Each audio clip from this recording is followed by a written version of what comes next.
All right. So typically, when we're going through this course, you would have done the first assignment already. So you're getting a little bit lucky this year because the first assignment was pushed back a bit, and we're actually covering loops right now. Now we're not covering for loops, which is in assignment 1. We're doing a slightly different type of loop, but the same idea works. So you have a little bit of an advantage this year over previous years. But at the end of the day, the loop isn't particularly mind-blowing. It just means repeat the same code over and over again. So we're going to talk about loops. You're probably, if you don't know what loops are, if you've never thought of them, if you've never considered them, I'm willing to bet you thought to yourself, wouldn't it be great if I could do this multiple times without having to copy and paste? So look at this code fragment right here. Let's just, let me go here. I can get rid of all this.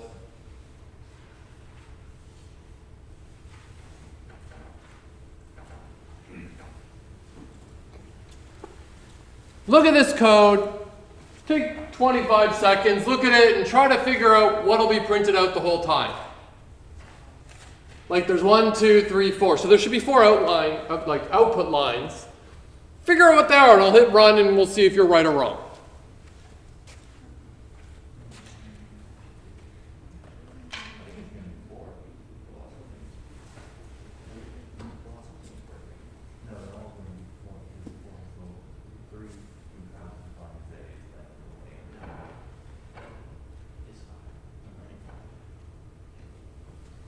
Well, let's see.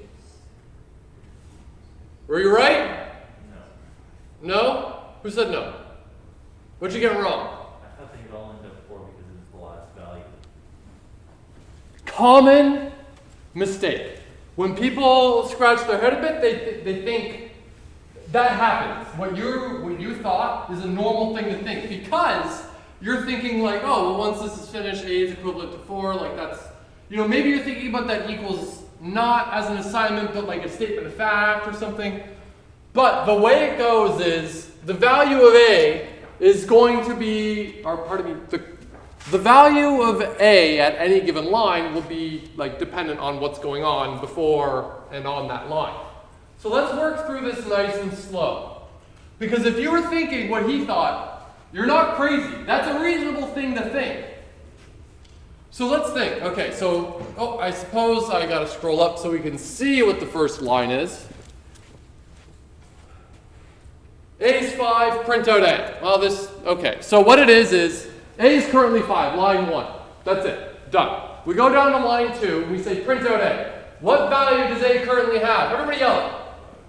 5. How do you know? Well, it says so. Then immediately below, I say B equals 6. Okay, great. What value does A still have, though? 5. So when I say print A, we'll see 5. Then I'm saying A equals A plus B. Well, up until this point, what value does A have? What value does B have?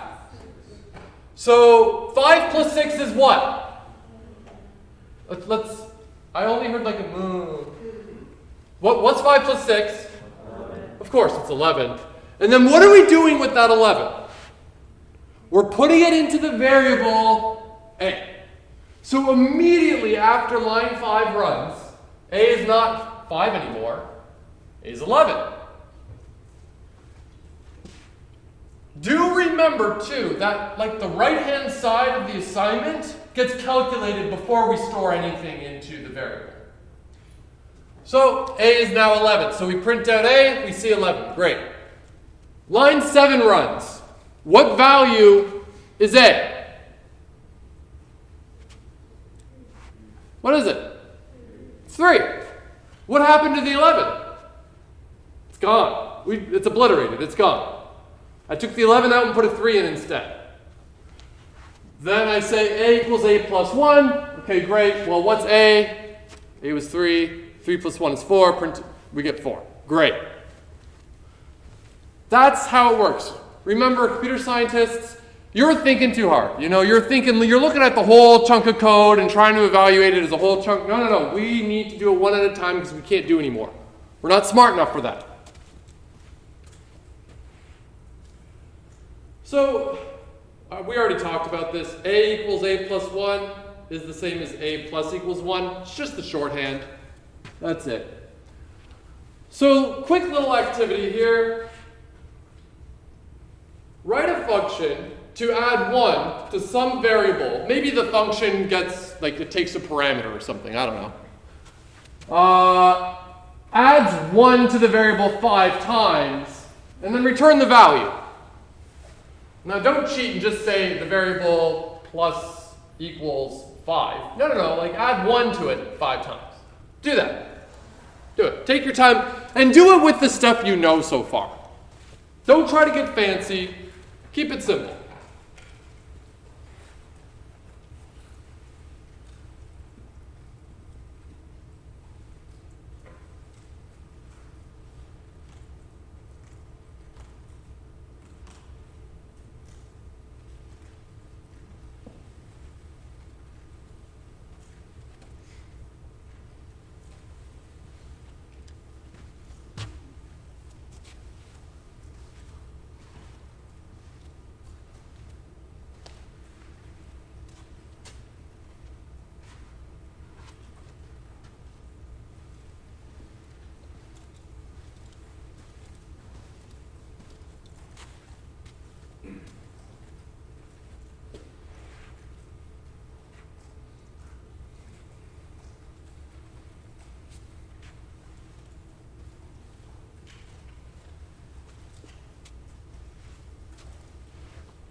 Who here came up with like this?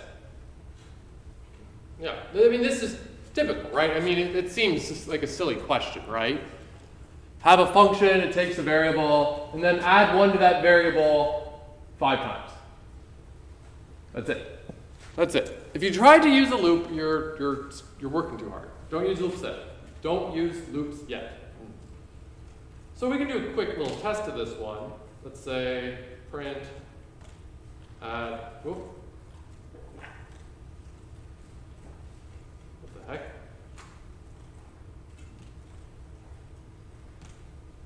If I put in 6, we should see 11, right? Perfect. And to me, I mean, if this worked with 5, I think the next question was make it do it 10 times. All right, fine, I'll just do this. There, great. Now it does it 10 times, right? Not that big of a deal, copy paste it. But the next thing was, okay, now do it 100 times. Wow. I mean, this is 10, so I should be able to do like 1, 2, nope, 3, 4, 5, 6, 7, 8, 9, 10. All right, and if I run it with 6, I should now have 106. 26, what? Oh, I think I need to run that again. There we go. There we go. 106. Fantastic. Who here did this? Who here thinks this is dumb? There's got to be a better way, right? And the good news is there is. Because imagine that I say, now do it this many times. That's just outrageous, right? Like, I'm not going to copy paste. Like, that's stupid. So, we're going to use loops. Loops are a nice way to say, run this code this many times. Or, really, the loops we're looking at first are called while loops. So, really, what we like to think about right now is going to say, run this code while some condition is true. So this while loop is kind of like an if statement. But it's an if statement that will run over and over and over until the condition is not true anymore. If we have a look at this code,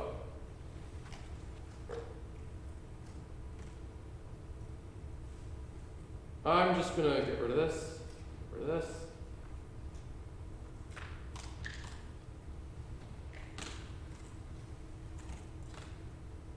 Okay.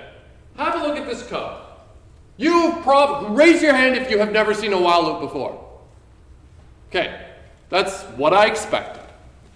But I'm willing to bet if I give you 30 seconds to look at this code, you can probably get a sense of what's going to happen. So do that. Take 30 seconds and think about what you're going to see. Think about what's going to be outputted.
Let's go through this now. Here's what I'm going to do. And what I'm about to do, we haven't really done this yet. When you're looking at code and you're trying to figure out what it's doing, what I'm about to draw on the board is a really good strategy. It's something I do, and you should do it too. If it feels like it's overkill, it's not. It's good practice. So, I've got this variable a, right? And I'm also printing stuff out. So here's what I'm going to do. I'm going to make like a table. And this will be like what's printed out. And whatever's here is going to be the value of a. Okay? We start running the code. Line 1. What value does a get? Yell it. 1. Okay, great. Now we go inside. Well, I guess we don't even go inside. We get to line 2. While a is less than 11. What value does a have? 1. Is 1 less than 11? True. So what do? Well, we print out a. Okay, great. Well, a is 1, so we print out the 1. And then what happens to a? It becomes 2. Now it's 2. And we're done all the code in that loop. The code inside that while loop is the stuff that's indented. But if this was an if statement, we would carry on and just go down to line 6. But this is not an if statement. This is a while loop. And that means keep running this code while some condition is true. So a is now, a right now is 2. Is 2 less than 11? Somebody yell. True. Of course. So what do? We print it out. 2. What value does a now take? Yell it. When I say yell it and you do this, 3. I worry about your ability to communicate. 3. Is 3 less than 11? Yes. True. Ooh, yes. Oof, oof. So we go inside, we print out the 3. What happens to the a? It goes to 4. It goes to 4, exactly. Eventually, let's say we're over here, we're carrying on. Actually, I'll go do it here so the camera picks it up. let's say we're carrying it on A. We get to, let's say 9. A is now 9. Is 9 less than 11?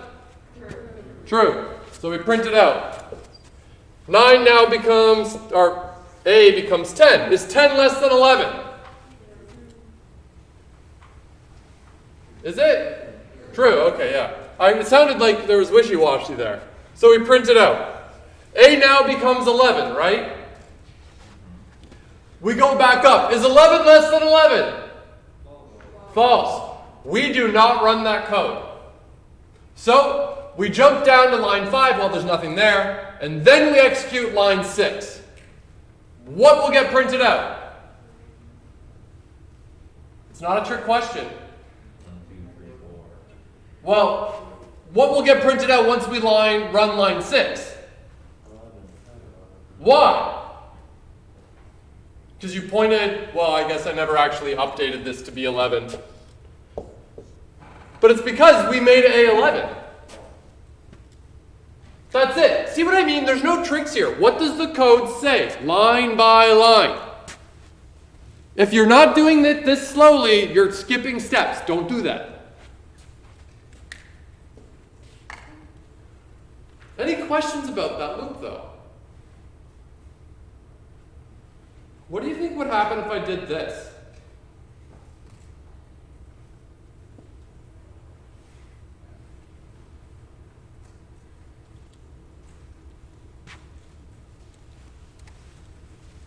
Well, it seems like you got an idea. What do you say? Would it just keep going forever? It'll run forever. Why do you say that? Because it would never be false. Because true is always true. So we're saying while true, can true ever not be true? No. The literal true is always true. Just like the literal 1 is always 1. So while true, well, let's see what happens. I'm going to hit run. Let's see what happens. It just keeps going and going and going and going and going. It just keeps counting and then printing out the results. That's it. Why? Well, because the condition will never be false. While true, print out A. A is 1. Add 1. Print out A. That's 2. Add 1. Print out 3, 4, 5, and so on. This code, that loop, it'll run forever. It's an infinite loop.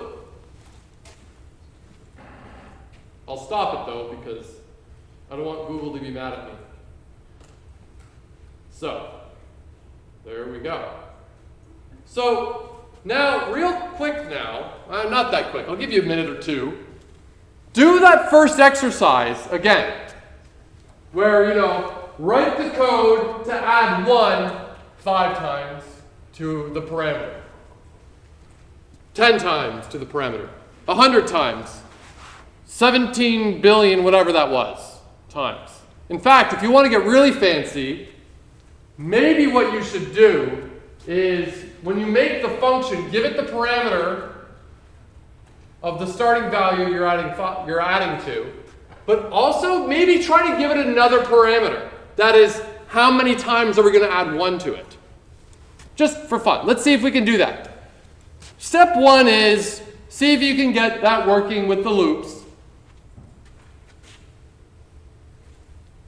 Step 2, see if you can generalize it a little bit.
make sure you test it, right?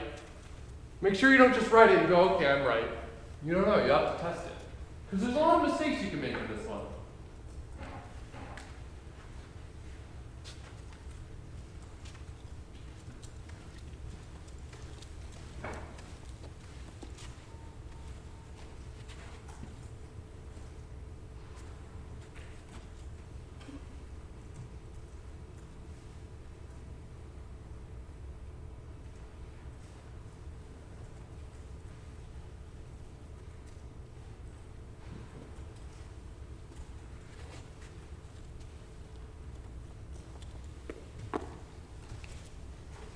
If you're testing it and you find that you get the wrong answer, if I sound like a broken record, chances are you're thinking too fast. Slow it down. What do you actually want to happen? Don't skip steps here.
Raise your hand if you're done. Raise your hand like just one more minute and you'll totally get there. Okay, I'll give you a little bit more time. So I want you to try to see if you can get this one, for sure.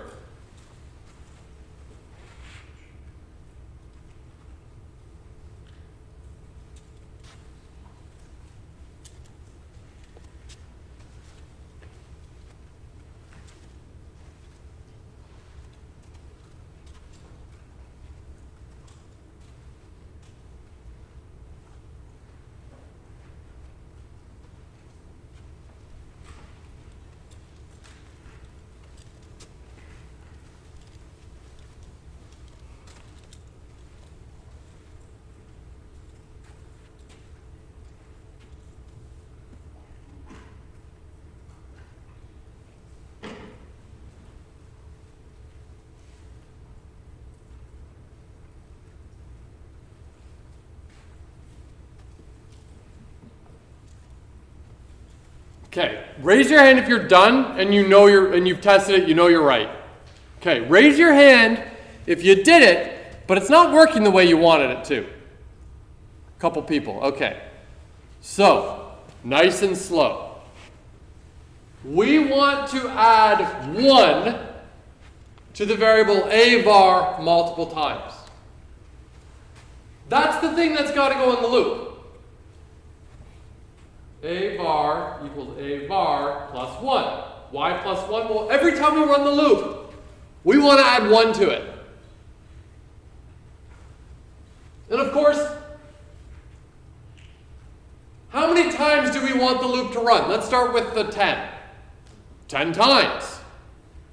So we're going to need to check while the loop hasn't run 10 times. And the easiest way to do this is to simply have a little counter that counts how many times the loop ran. So I'm going to have a counter. I'm going to start, here at 1.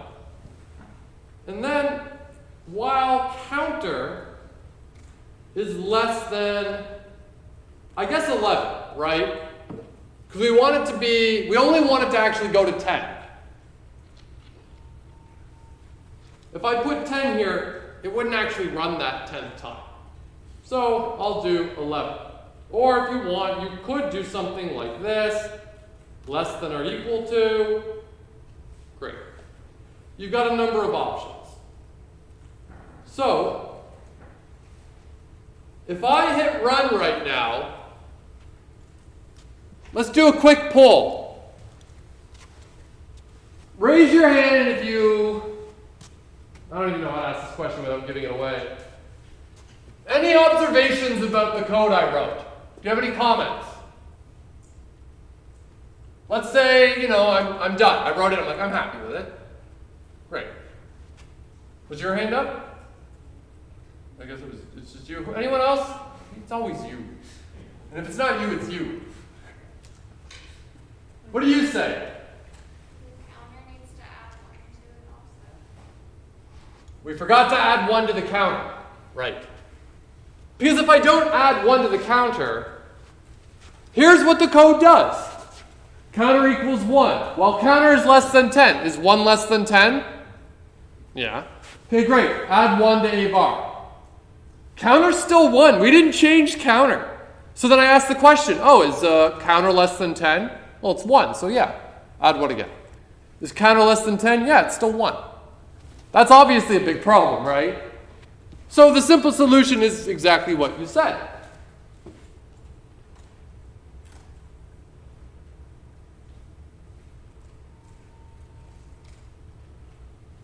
And that should do the trick. Let's quickly test this.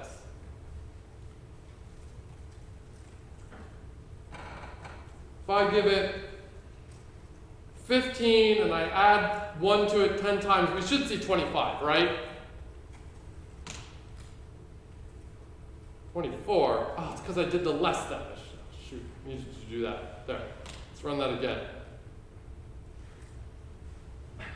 There we go, 25, great. Now I'm curious, for those of you that wrote it and it was running, but it clearly wasn't working the way you wanted it to, I'm curious if you did this.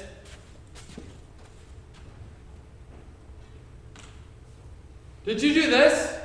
Did anyone do this by accident? No? Okay, well that's good. But of course this isn't right. Because the first time through the loop, counter will be 1. And then the next time through the loop, counter will be 2. And so what are we adding to avar the second time? 2, but we already added 1 to it. So now we've got a total of 3 things, but we got a problem. So we got to make sure it's just the plus 1. Also, and I'm going to encourage you to start doing this now because it'll save you pain and suffering in like a couple weeks. Computer scientists are weird. We actually like starting at 0. I kind of gave you a big explanation about this in labs if you were there. But we actually like starting at 0. So if I do this, it should still work just the same. Oops. Add 1.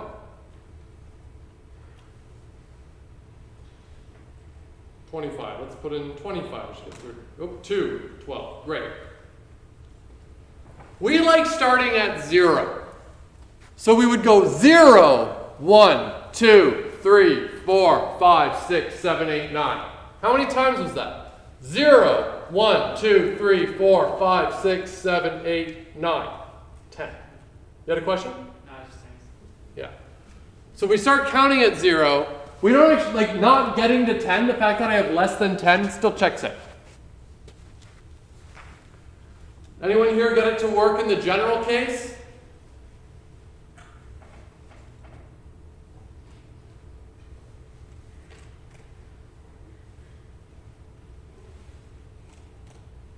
Now, I can add another variable and make it like 101. And now this means, oh, what did I do wrong? Oh, I guess I need to rerun this again. And there we go. It was actually pretty easy to make it loop this parameterized number of times. Because when I wrote less than 10, it's hard-coded. That loop will always only run 10 times, assuming counter starts at 0. But if we have a parameter for the function, or really just any odd variable that can change, then we can have the loop run that many times, which can change between different runs. Or change every time I call the function because I just give it a different number. Any questions about any of that stuff? So what I was showing you right now is me just poking and prodding and playing around with this loop. I encourage you to do similar things. Again, broken record, best way to learn this stuff is hack around, play around, do whatever you want. Did you have a question? I'll just hack around, play around. Awesome.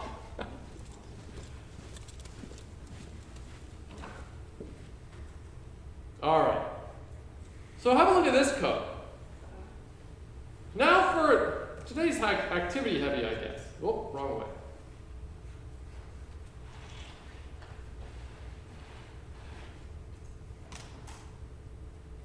Have a look at this code and see if you can find out what it does. And by doing so, maybe try with a number, like put in 4 or something. And try to figure out. If you have a sheet of paper and a pencil, I actually encourage you to try to do what I did with the paper and pencil. See if you can if you can discover what this is doing. I'll give you a couple minutes for this because I really want you to do this exercise.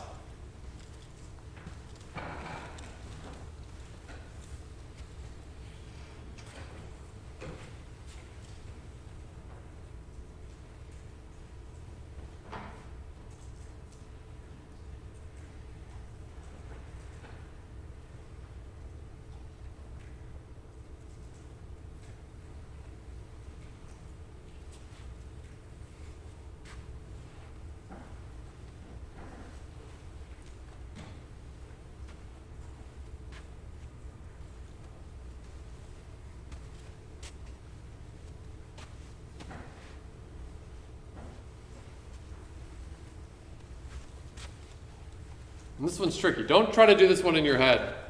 If you can, I'll be really impressed with you. But do yourself a favor and scratch it down somewhere. What's up? I'm out to say it. I think I know what it is. No, don't spoil it. Once I give people a minute, we'll let you be the one to tell everybody.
Raise your hand if you're still thinking about it. Really high so I see, I want to know. Okay, I'll give you still a little bit more time.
All right. I'm just going to do exactly what I did last time. If you're struggling, you're trying to skip steps. Do what I'm going to do. I'm going to keep track of this stuff. Let's say I call do stuff with 1. Let's see what happens. Okay? So this is when n is 1. So I put it in, n is now 1. Okay, great. Well, n is greater than 1. Oh wait, what is n greater than 1? False, right? Because 1 is not greater than 1. So, oh, pardon me, the answer is also 1 before the while loop starts, and we ask that question. Immediately I return 1. Okay, that one was kind of boring. Okay, whatever. I want to put in, let's try a bigger number. Let's say, I'll do it here. Okay, I'll try one more here where n is 2. I'll put in 2. And answer starts as 1. Okay, great.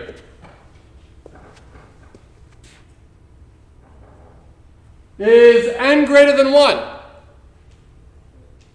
True.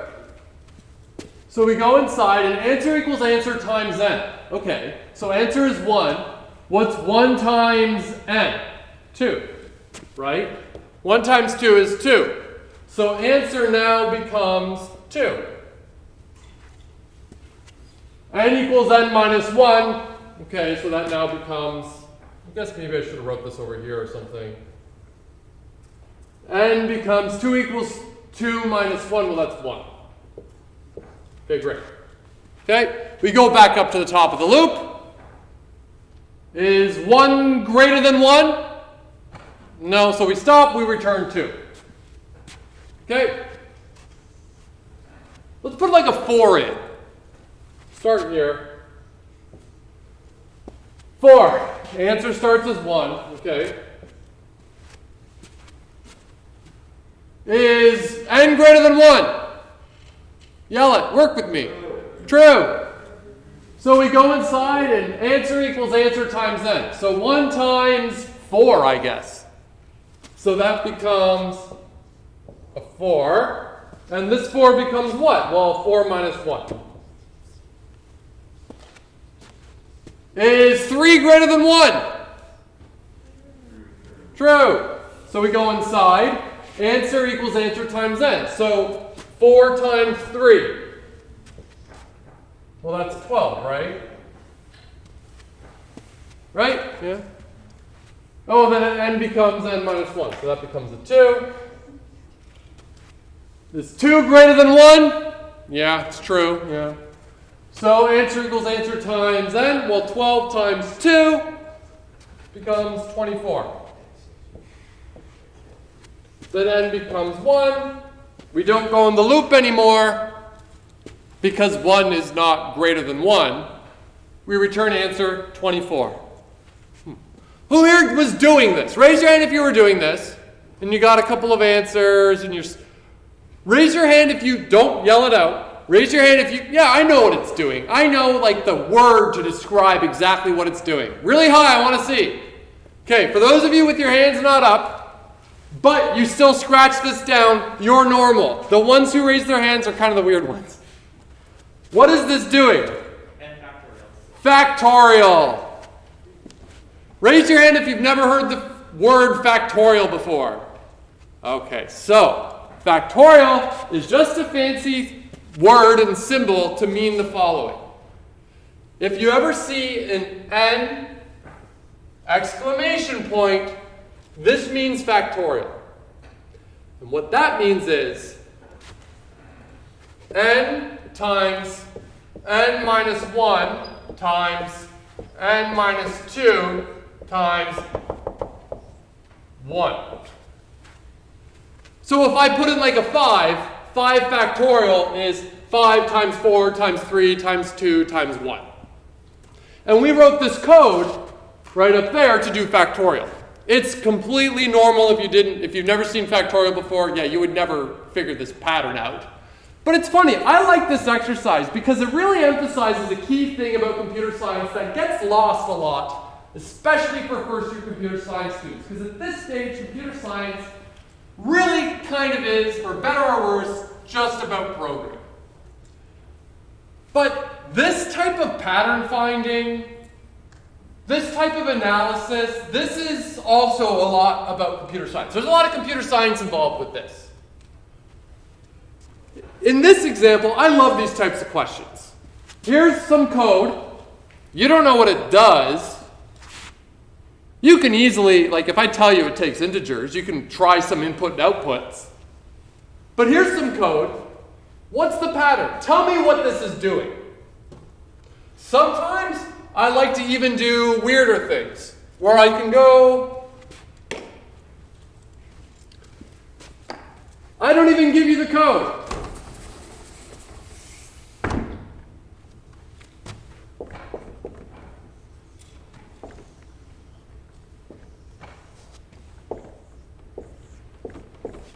I give you the input and the output, and you got to tell me what the relationship is. Sometimes, if it's computer science, a lot of times it'll be like, well, what's the code that gives me this relationship? Sometimes it's not even code. Sometimes it's just mathematical formulas. And those types of questions are absolutely computer science, even though maybe there's not even a single line of code in what you're doing. I know people who got their PhDs in computer science that didn't write a single line of code for their PhD, because the type of computer science they were doing was perhaps kind of more like this type of stuff. A lot of pencil, paper, scratching, and mathematics. I did a bunch of coding in mine, that's fine. Everyone's going to do something a little bit different, but computer science is a lot more than just the code, remember that. And that little exercise we did is a good exercise of, like, there's a little bit more going on. Kind of being the detective a bit. If I give you the input 1, I give you 1. 2, I give you 1. 3, I give you 2. 4, I give you 3. Any idea what comes next in my pattern? Someone yell it out. You think 5? Interesting. So if it becomes 5, so this is in, out. Yeah, sure, let's go with 5. 6. Maybe the next one will be 8. I don't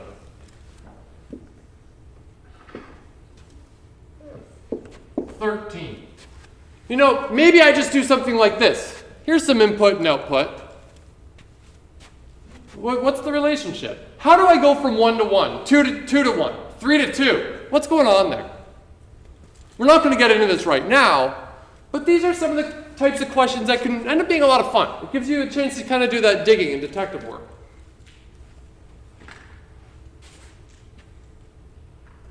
I was just going through it. Now,